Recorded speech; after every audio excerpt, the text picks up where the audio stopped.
Guys, nag-breed uli ako ng Glowfish Tetra. So yan, ganyan pala sila nagbi-breed, nagbabanggaan. At kung paano ginawa ko, yan ang isi-share ko sa inyo ngayon. Hi guys, ako si Jerry ng Jerry's Aquatics. Gumagawa ako ng mga video patungkol sa mga aquarium needs, aquarium hobbies, and peacekeeping.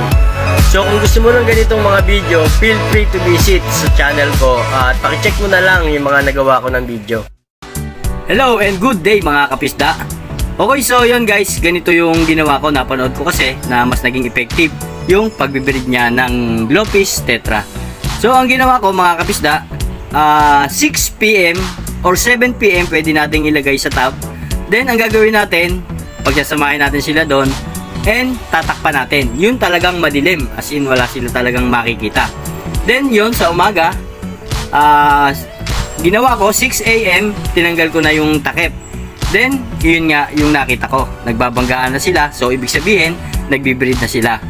Then nilagyan ko lang din ng ilaw, kumbaga yun yung magsisilbi na liwanag, kasi hindi 6 AM hindi pa masyadong maliwanag, kaya tinutukan ko sila ng ilaw.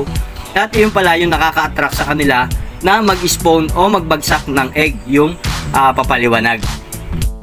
Yung una kasing pagbibreed na ginawa natin mga kapisda, naging successful naman siya. So yun, okay naman, kaya lang kukonti, kumbaga mga ilang piraso lang yung napisa or yung na-drop na egg. Then nung napisa na, yun, kukonti lang sila. Dati naman na din ako nagbi-breed ng mga ganitong Glowfish Tetra. So yun naman, nagiging successful. At kaya lang nag-research pa rin ako, then may nabasa ko, then may napanood. At yun, ganun nga. At ito ngayon yung ginawa ko. Ganito pala guys ang nangyayari. So yan, pag pinagsama natin sila sa umaga, binigyan natin ng liwanag, mapapansin nyo yun, nagbabanggaan sila. So ibig sabihin, binubunggo ng lalaki yung babae para bumagsak yung egg. Then yun naman, pe-fertilize niya para mapisa yung mga itlog nila.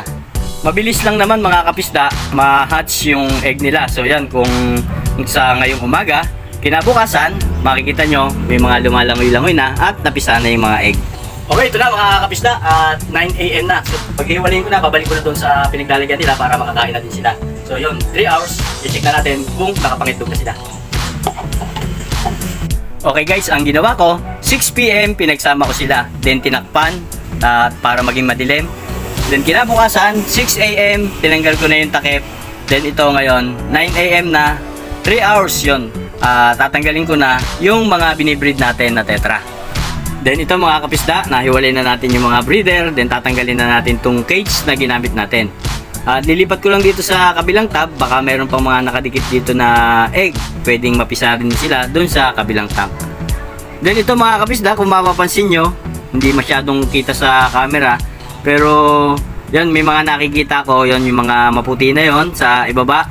Mapapansin nyo naman guys, pagka yung na-fertile, yung mga itlog nila, makikita nyo siya kulay white na parang kristal. So ibig sabihin lang, pagka nakakita kayo ng mga egg na parang kulay puti na kulay pulbos, so ibig sabihin yung mga ganon hindi siya fertile, or pwedeng nabubok siya, hindi siya mapipisa. So dito ang tingin ko naman, crystal clear, kaya mapipisa ito. Then ito yung before na binread natin. So yan, medyo malalaki na at kulay pula na. So yun lang mga kapisda, update na lang uli ako. Happy peacekeeping!